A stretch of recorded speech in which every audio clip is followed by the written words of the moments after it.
Hey everyone, it's Jaime Alejandro, and you're listening to the Arts Calling podcast. And I'm sorry for that. I'm actually practicing because it took me about 120 episodes to realize that it would be nice to take a few minutes at the start of the episodes to cover a few things, make proper introductions for our guests who clearly deserve it, and I haven't been doing that. But I think that there was something really cool about just starting the podcast with the little ringing. I thought that was kind of a cool little touch, but I'm just going to get with the times and start doing proper introductions so that we can give our guests what they need, but also to let you know if I have anything going on, any special projects or updates, such as what's going on at the Coalition right now. So if you head on over to coalitionfordigitalnarratives.org, or if you go to artscalling.com, you'll see a link in there too. You'll find the latest issue of our literary magazine over there, as well as any new media collaborations that I may be getting into. It's going to be a fun space, and it's kind of a long time coming, so I'm really hoping that you folks will stop by and let me know what you think. And lastly, I also want to let you know that I'm open to suggestions. I created an email account for this podcast about 2 years ago, and I sort of stepped away from it. I haven't even looked at it because it kind of overwhelms me because I have way too many emails.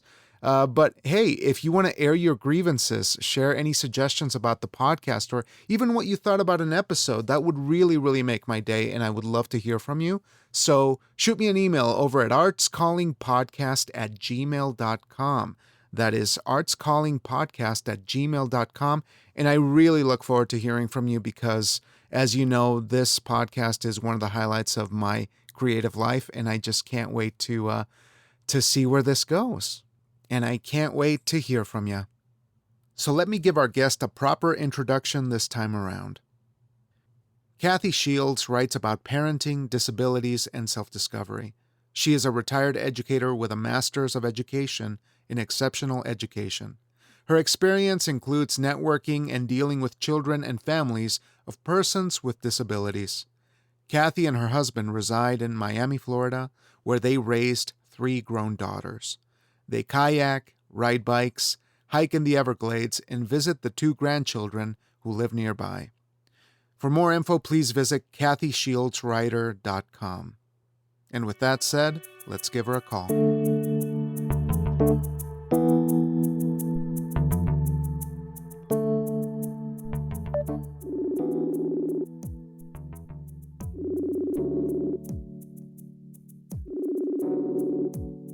Hello, is anybody there?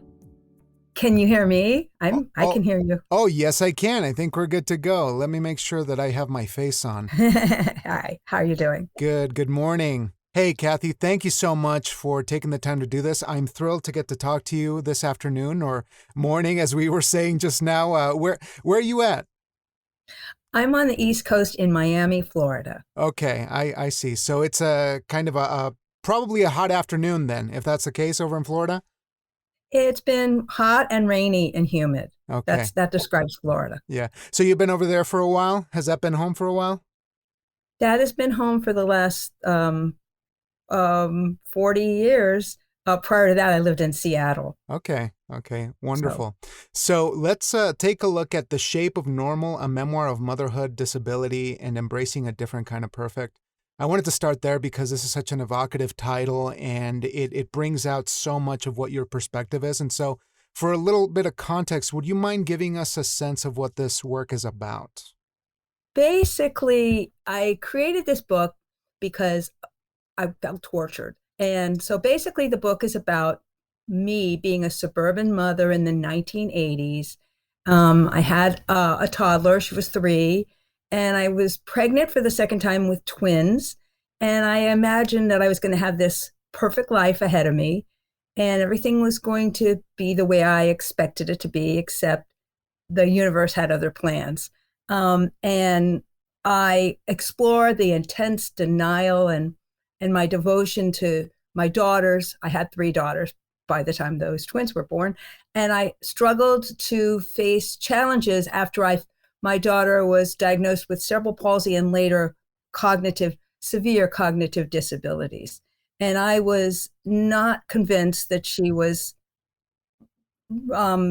had that kind of thing. I thought, oh, it's mild. She's going to grow out of it. And if I could just get the right amount of therapy, the right amount of schooling, I could fix this and change this and have it the way I wanted.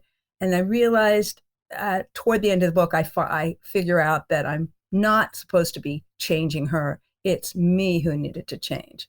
So that was what the story's about. Absolutely. And as I was reading it, I'm probably about a third of the way in, and I think that the way that you're describing that just now, this kind of desperation to fix it, to be the change maker in your child's life, is just such a powerful statement. And even as you're describing the intensity of these situations, I felt like there was this energy coming off the page of like, we can solve this, we can figure this out, even as and as I said, probably like I'm 80 pages in, and there's been so much that's happened that it really just keeps you wanting to figure out how you go about reconciling these things that are so powerful, especially for parents. I mean, it's so moving and difficult to hear, to be in that situation. So if we could back up for a moment and think about sort of that time period again, because, and I apologize if I put you in that place, because I know that it was a very, very difficult thing to experience. Would you mind sharing a little bit more about that anticipation as you found out that you were going to have twins? That was big news for you. And the way that you wrote about it in the book was just so powerful that I was hoping to see if you could give me a little bit more of that, just to get a sense of the beginning of that change of direction in your life. Well, when I was told I was at an ultrasound, and you have to also remember that this is in 1983 when I was having these babies. Things are very different now.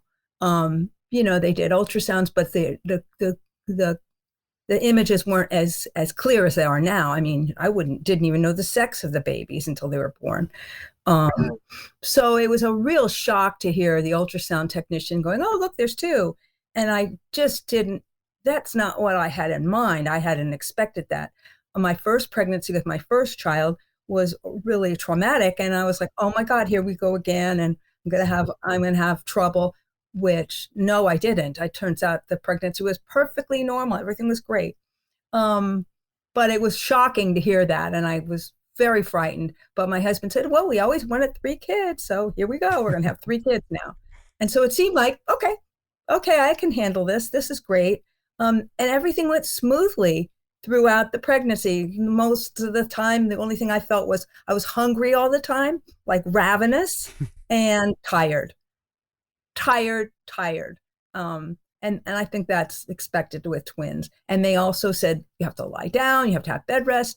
But I seemed to have a lot of energy, and I was okay all the way to the end. Hmm. So that was the easy part.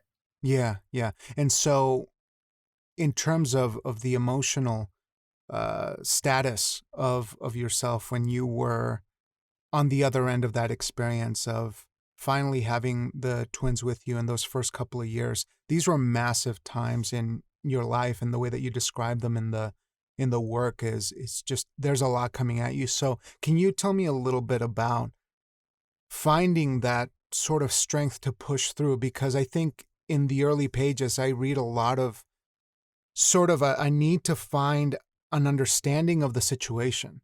Like, when did you start feeling like you had a grip on the situation that was presented, when you finally realized that your child was experiencing this condition? Well, I was told at 2 years old she had cerebral palsy. The only people I knew with cerebral palsy were people on the telethons on TV Hmm. in the 60s and 70s. Jerry Lewis used to run these telethons, and the kids would walk across the stage in walkers and wheelchair. Well, they would be pushed across the stage in a wheelchair. And that was my image of what cerebral palsy is. My daughter did not have that. She could walk. She was wobbly, but she could walk. She could talk, even though it was sounded very garbled. So I kept going, no, this is mild. We can fix this. So the denial was easy to just dig into, because she wasn't like those kids, like wasn't severe. And then when she went to an early intervention program when she was 3, she got into that. I had her in some some physical and occupational therapy because that's what the neurologist said to do. And I'm like, full speed ahead. We're going to fix this. We really are. There are drugs. There are treatments. There's lots of stuff, right? And so I was told at that point when she was 3, well, they had to give her an IQ test. She qualified to get into the program because she was physically disabled.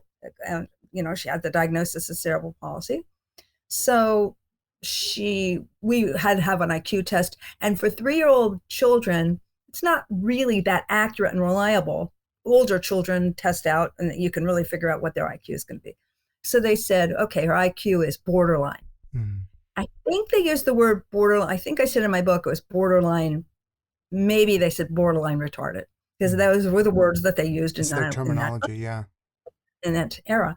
And so I was like, no, okay. But what do you mean borderline? So maybe we can move it up. Like, let's push it up because it's still, I'm like, I'm going to push ahead. I'm going to have my kid be just like her twin sister. And for those first 3 years, you could see she was lagging behind, further and further behind. She didn't crawl at the same time her twin did. She walked at 18 months, but she kept meeting those milestones right at the edge of, okay, we have a problem. Oh, she did it. Okay, she walked. Look at that. So she would get in right at the cusp of, okay, there's a problem here. So the doctor finally sent me when she was 2 years old. He knew she was delayed, but he said, let's watch and see. Twins develop it. He kept saying they develop at different rates. And that's how he was treating it. Even though I knew that my daughter, who was 3 years older, had done these things just like her little sister who was doing. I just kept kind of pushing that out of my mind. It was not something I wanted to face, even though I had a father-in-law I was a pharmacist. I know what I'm talking about. So it was easy to push away with this is not happening. And I don't think I really fully accepted it, nor do I still think to this day, she's 43, she's 40, the daughter's 40 now. I still don't think I fully accept it. And I don't know if I ever will, but I can live with it at the same time that I can't accept it. It's like a contradiction, but it's not this, you live with somebody who's passed away and you have to live with it. You can't change it, but you have to accept it. So the acceptance didn't come until she was about 12 or 13. And that it took that long that I saw it. I knew what was going on, but I just couldn't grasp it altogether and embrace. I couldn't really do that. Yeah. It took a long time. And it takes a tremendous amount of strength to understand that there are some things that are almost beyond your control, but you can still be at peace with the efforts that were being made. And it leads me to kind of think about what you said here on your website, where this is a beautiful quote, and you say, I always struggled with the idea Jessica was less than perfect. As it turned out, she was my greatest teacher. She taught me I was the one who needed to change. My hope is my book will serve as a bridge between parents of typically developing children and children with disabilities. That's such a beautiful statement, beautiful mission. And it leads me to ask you about you being an educator, because was this something that originated from your experiences as a parent with a child who was differently abled, or were you an educator before your child came along? I was an educator before my child came along, and writing the book wasn't because I was an educator or I wanted to talk to. It was from a place of I'm so tortured by this that I have to get it out. I have to vent. I have to get it out. And then I was writing it during my years of teaching, but it was like little short stories, little snippets of this happened. Oh, she threw up all over the table last night. I would write about that. These little scenes. And then gradually I started realizing this could maybe be a book, but it took till I was retired to really sit down and work out I had to take writing classes. I didn't know anything about writing. I was a teacher. I was teaching kindergarten, but it came from that. And it started out very rough.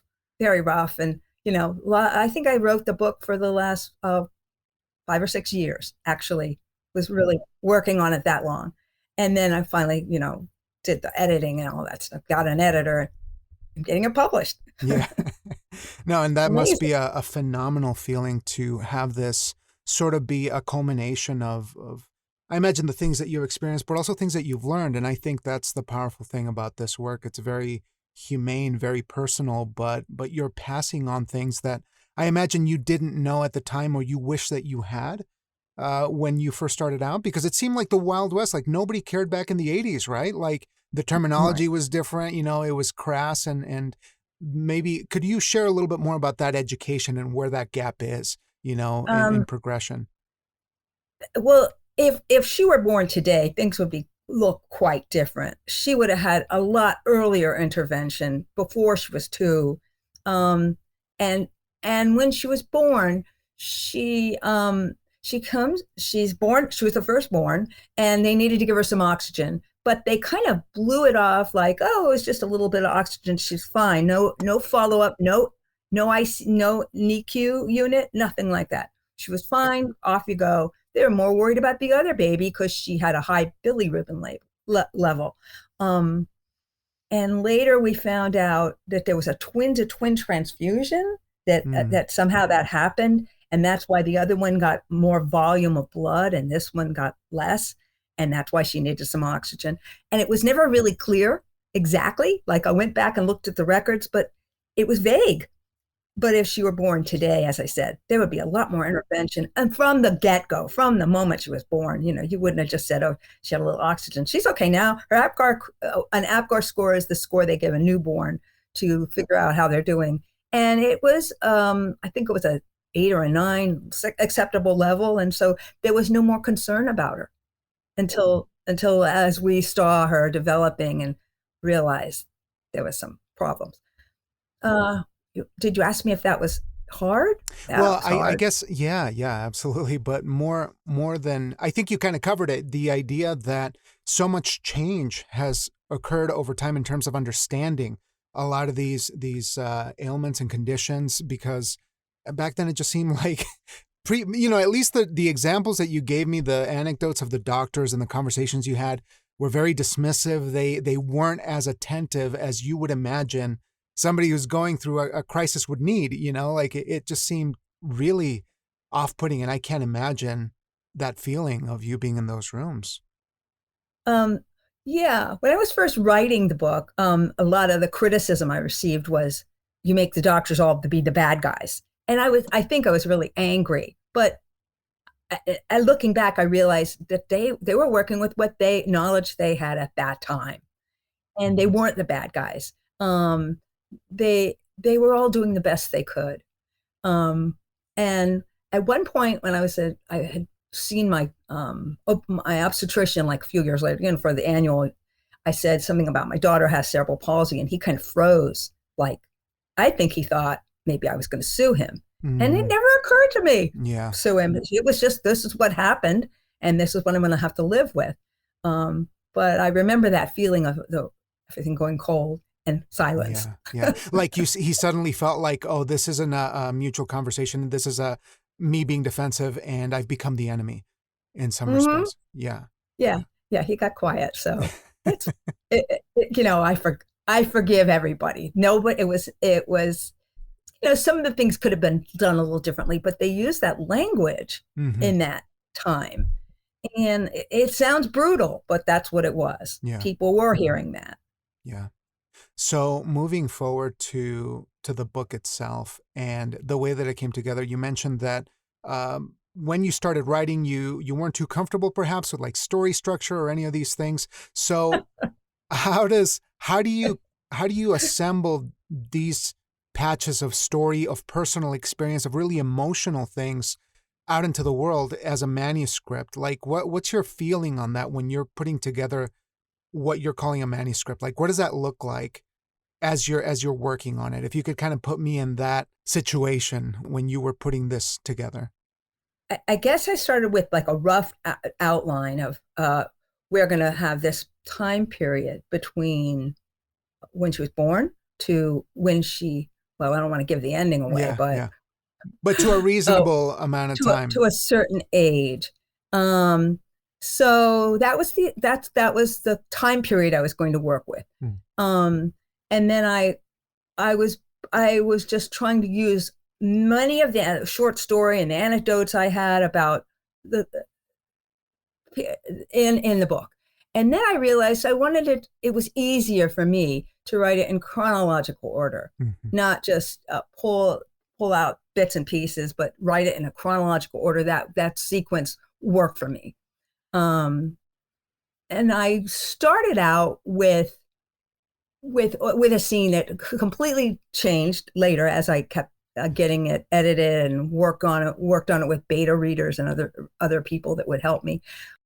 It started out with a scene when I first heard that she was really going to be severely impaired. And then I changed that because I thought, no, that gives the editor said it gives the whole story away. You can't do that. And so she had me change that, and so it became the part of a prologue. But we moved some of the parts of that scene around, and then I built it from there. And then I went back into I'm having twins, and this is the progression. Then toward the end of the book, I came back to that scene that I'm in that same scene, and this is what ended up happening.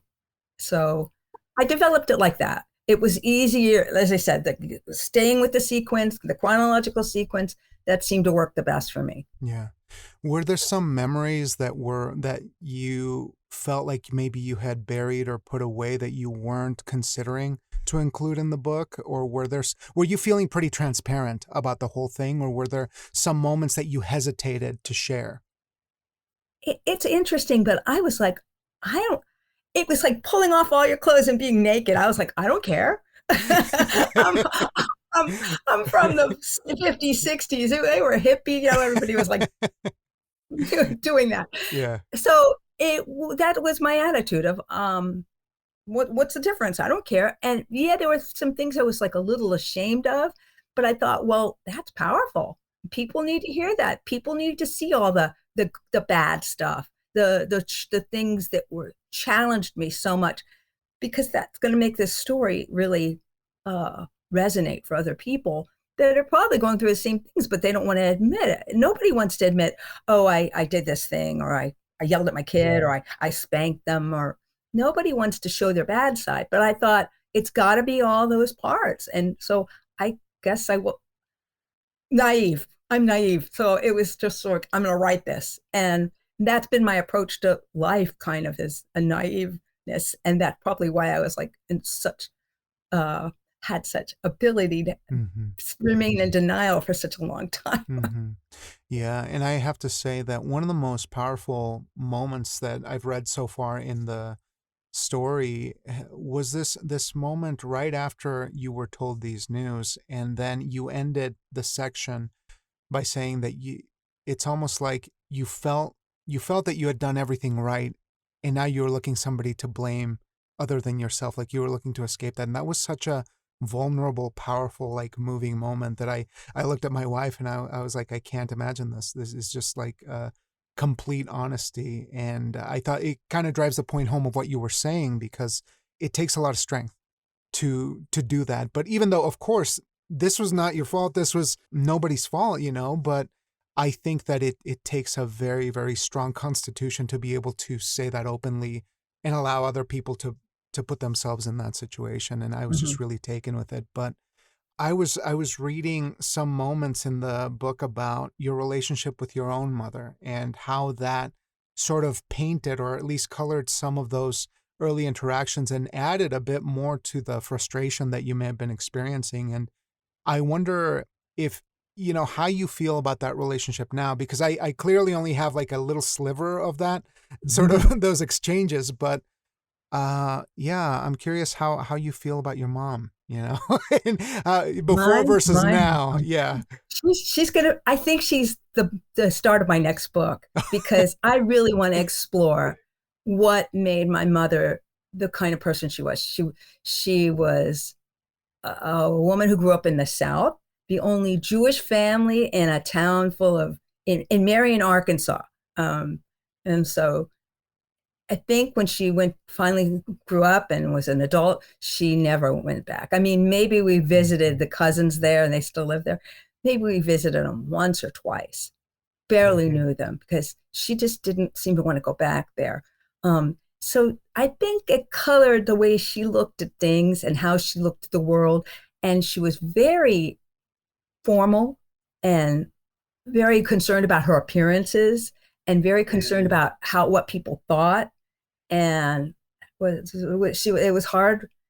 I think she was a distant mother. We weren't close. And I remember thinking when I was a child, when I grow up, I'm not going to be this kind of mother. I'm going to be somebody who's like really there for the child, for their children. And she used to say I was needy because I'd ask her if she loved me all the time. I asked her all the time if she loved me, and that was like chronic. Like, do you Yeah. love me? Yeah. Yeah, I wasn't sure. And my mother has passed away about a year ago. I'm And sorry. I still, she was 99. She was Hmm. old. She lived a long life, but she was very proper. And I think that contributed to her being very judgmental and making me a bit like that, which I had to challenge that because I didn't want to be like her. Yeah. So, Yeah. And I thought of asking you if you have any moments that you can recall where you felt like, oh my God, I've become my mom, like those judgmental moments or those, yes, as a all the mother, time. as a mother, like did you have any specific moments you can recall? Well, yeah, because I didn't want my daughter to have any kind of, cognitive issues. And that was really hard. Like, how am I supposed to say, sure, this is fine? So there was the judgment right there. They're going, you're not gonna be like this because that's not okay. And that's where my growth and my learning came from that. So she also says, this is our book. She's Well, right. I can't wait for you to write the next one because I read that paragraph that you mentioned where, her parents owned the store and you gave it like 3 lines and I looked at that and I said, that is its own thing. It's so just incredibly moving and like harrowing too, just in those couple of phrases that I'm like, yeah, that sounds like a completely new story that we're going to have to learn about. Poor But mom. yeah, yeah, must have been through a lot. Different generation too. I mean, the Yes, progression yeah. of understanding, I think, seems to be a recurring theme here too, because from their generation, of keeping up appearances, of doing the best with what you have, and a lot of stoicism, right? Like they're just very like Oh, kind oh of yeah. closed off to now feeling like you can open up about these sorts of things. Like in terms of you being in this field and having an understanding of children who are differently abled, what have you noticed as the biggest change in the last 30, 40 years? That everybody's being mainstreamed, everybody's trying to be part of the entire population, Hmm. that they're not being hidden away, and children inclusion. The word is inclusion. That's what I've noticed. That there's a big push for that, and people with other abilities are being seen, and they're being, there's a campaign to get everybody involved and included in employment, in schools. My daughter was not in regular classes ever. She might have had that option, but I don't think so. And now they wouldn't have them separate. They would pull them out for a little bit of the day, but so in school it's way different. And the rights, everyone's rights of all humans, Hmm. and it's not just okay, you get to have some, but you don't. Right, right. So if we could talk a moment about Vine Leaves Press and how you make your way to that publication house. How did that process happen for you to get the work actually ready for publication? And, when did you feel like it was ready to be submitted? If we could backtrack there. Oh yeah. Well, I started out about 2 years ago. I started sending query letters to agents. I think I went through 50 agents, Mm, and I got one request for a full. Okay, that was good. Then they said no. So then that made me understand that I needed more work on the manuscript, that it wasn't going to, I wasn't getting very far, and I was only getting one request for a full. So maybe it was between 30 and 50 when I decided that. So I went back and hired more editors. Um, then I did another round of revisions, and then I did another pass to send out to more agents. And then I started picking small presses. I thought I'm not going to get in with a big with the big five. I just don't think memoir is going to, my memoir, and I'm an unknown person, is going to, that's not going to happen. So I started choosing small presses, independent presses, Mm-hmm. and I started researching every one of them. I sent to 150 of them, Wow. 150. I know another 100, so that was 150 at that point. I think my list kept growing. And then I finally said, I was getting closer. I was, one of the presses, it's pretty well known, said they were interested and they wanted to see more. Then they said no. And so I had the, I had the guts to say, why just say no? I mean, just don't do that. But I thought, well, what does it hurt? All they're going to do is not answer me. But they wrote too much reporting, too much doctor reporting about the doctors and about Mm. this program, that program. And I thought I need another editor. So I contacted a couple more people and I started doing word of mouth. Who do you know? Mm-hmm. And I finally got in touch with this woman who worked at, she was an editor at Bustle. And I think I found her on Facebook or Instagram, I don't remember. And she agreed to read it for like a small fee. Just read it. Don't edit it, just read it. Tell me what's wrong with it. And she said, yep, I see what it is. It's too much reporting and you need to put more of yourself in there. And I have an editor that you need to hire. Her name is Monica Wesolowska.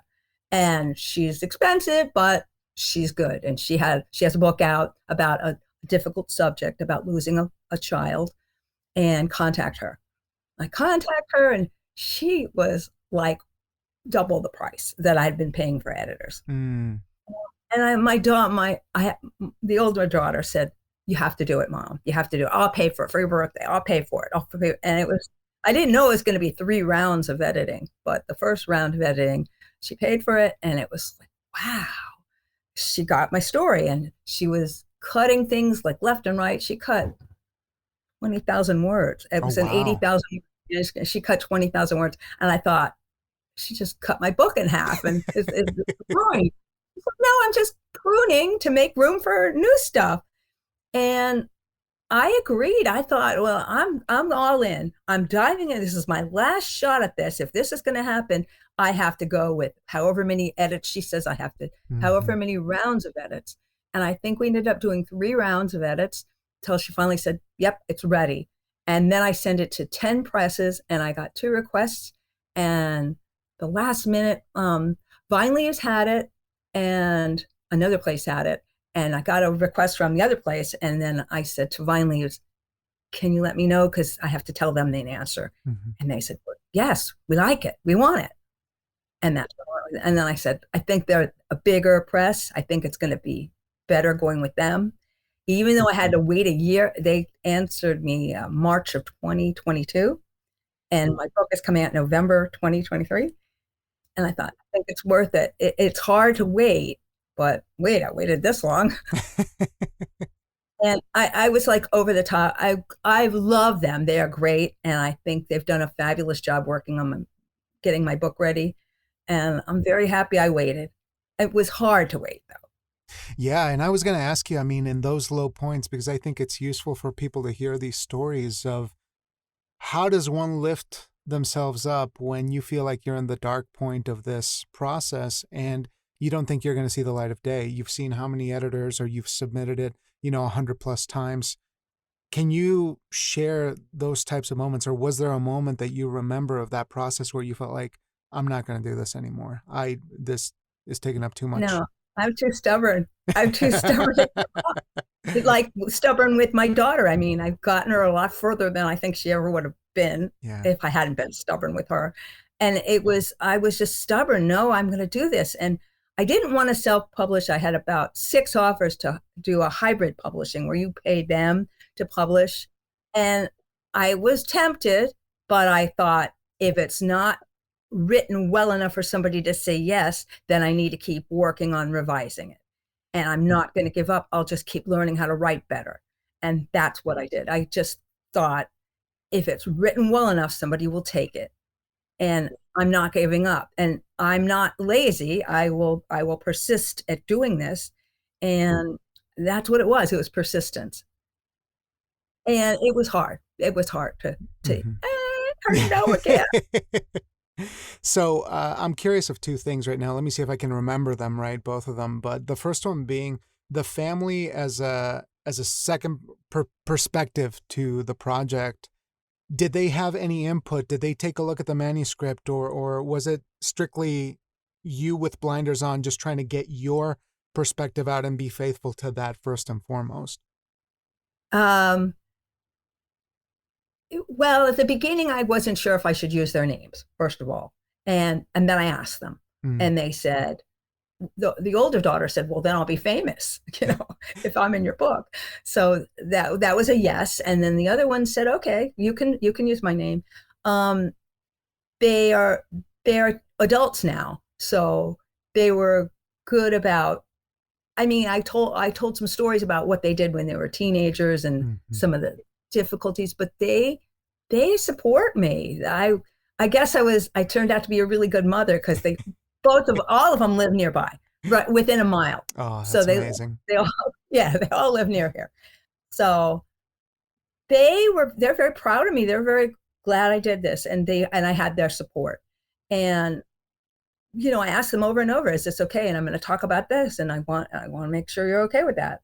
And I changed a few things. I fictionalized a little bit, but most of the book is all true. There was a little bit of things I hedged in some places. Yeah, yeah. And it's got to be such a complicated thing to recollect too, because yes, you're talking about your child who experienced these difficult conditions, but also I think about the other siblings and how they were affected by having a sibling who's had these different experiences. And I recall that bit that you mentioned when the when the twins came home and then the little one said, "Can we take them back? Can we just?" Yeah. Yeah, they didn't pay attention to me. Can you give them back? Was there sort of different versions of that later on that you remember that you had to handle with maybe the siblings feeling like they were overlooked in favor of you taking care of your other child who was differently abled? I always worried about that, and I tried my best to give them whatever I could. Um, and the twin, the quote normal twin says, "Well, I know you had to take care of Jessica, Hmm. my sister.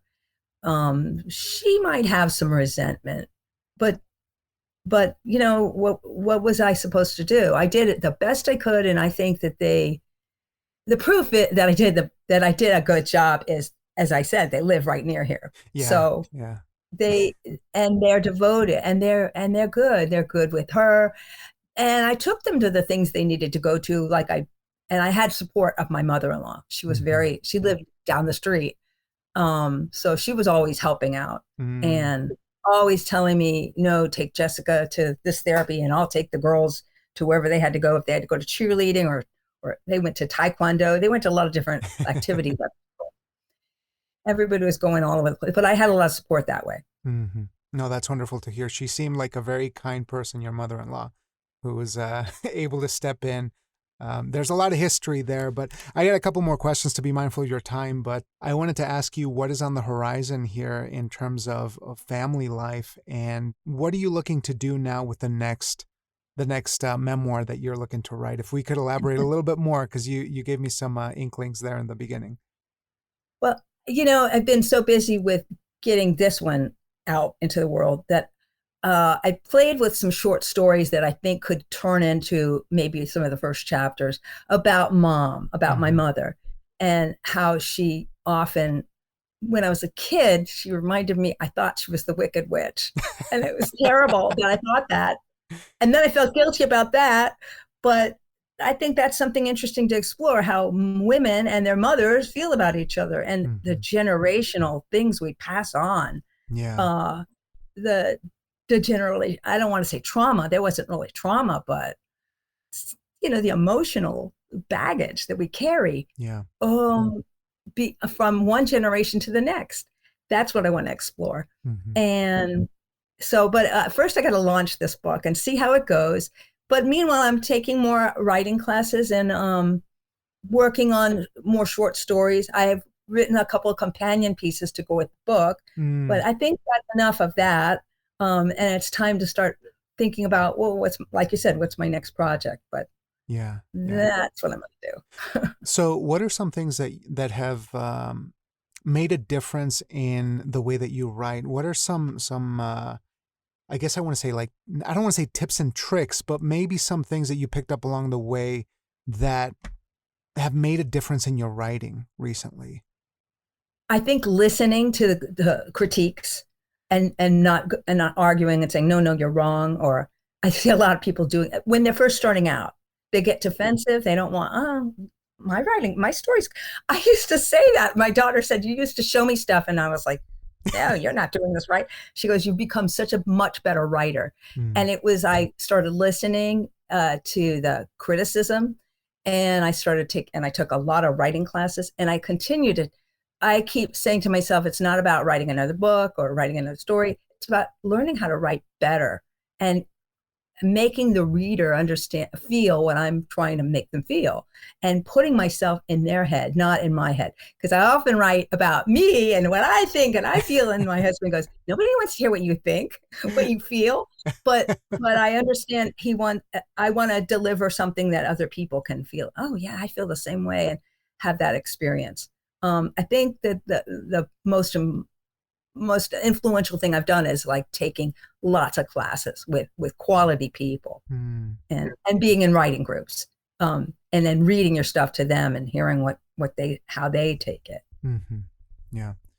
And I know we didn't cover this because I guess the husbands are you know like it's not something that comes up every now and then, but you seem to have a really wonderful relationship with your partner during these difficult situations.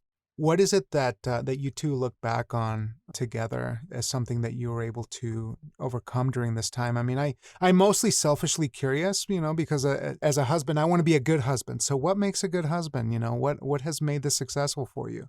Um, he is the most solid person on earth. He's so devoted. But he's very logical, not emotional, not like he like looks at things. We're quite different, because I'm like, I'm going to fly off the handle and scream and yell, and he's just going to sit there and take it in and figure out what the best process to solution to fix this would be, or you know, good outcomes. He always talks about good outcomes. Um, I think it's that he's committed. We're committed to each other. We've been married 48 years. Mm, Um, wow. yeah, and I think and laughter helped, having a lot of laughter. And he was just a committed person who he was not going anywhere, and no matter what. Mm, And so that that commitment to family and the values, we had the same values of, we're going mm. to do this, even if it's hard, even when it is hard. That's what I would say. That's beautiful.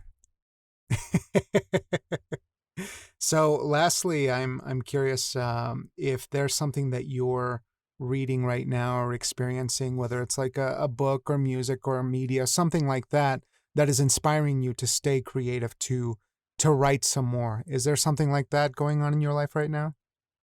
Well, I no, I just finished reading Lessons in Chemistry. That was a wonderful book. That was an amazing writer. Um, and I read somebody else's book recently. A couple of people I know are having books coming out, so I'm reading their stuff. And I think what I'm learning to do now, and this is a new skill, is writing book reviews. I've never Mm. written a book review. I don't know how to write one, but I'm working on getting better at it and not putting myself in there going, well, I have a brother who, like that. Some of my reviews sound like that. Well, I did this and I did that. I'm like, it's not about me. I keep forgetting. Oops. Well, Cathy, sorry, I keep seeing, I have in my notes Catherine, so I keep wanting to say Catherine. Yes, my name is Catherine. I told the press make my author name Catherine, but everyone calls me Cathy. So I'm Yeah. like, and the name Catherine Shields writer was taken. So Oh, no. so there you Uh, go. well, Liz Cathy, Gilbert did that. She's Elizabeth Gilbert. there you go. There you go. Well, Cathy, I just want to say thank you so much for this work, The Shape of Normal, a memoir of motherhood, disability, and embracing a different kind of perfect. a beautiful story and a lot of strength showcased here. I want to thank you for being so open today and for reminding us of the strength that is a mother's love and a mother's effort. And I'm just truly moved and inspired. And I hope that people check it out, because this is something that I think we all need to look forward to in November, right? Comes out in November? Yes. Awesome. Yes. I think pre-orders are going to be starting next week. So Great to I'll hear. send you the link for that too. Sounds like a plan. Well, thanks again, Cathy. This has been an absolute pleasure. I really appreciate it. Thank you for interviewing me, Jamie. It's great. And I will be in touch on the internet real soon. Okay, so just keep an eye out on that email and I'll be in touch. All right. Take care. All right, Bye-bye. take care. Bye, Cathy.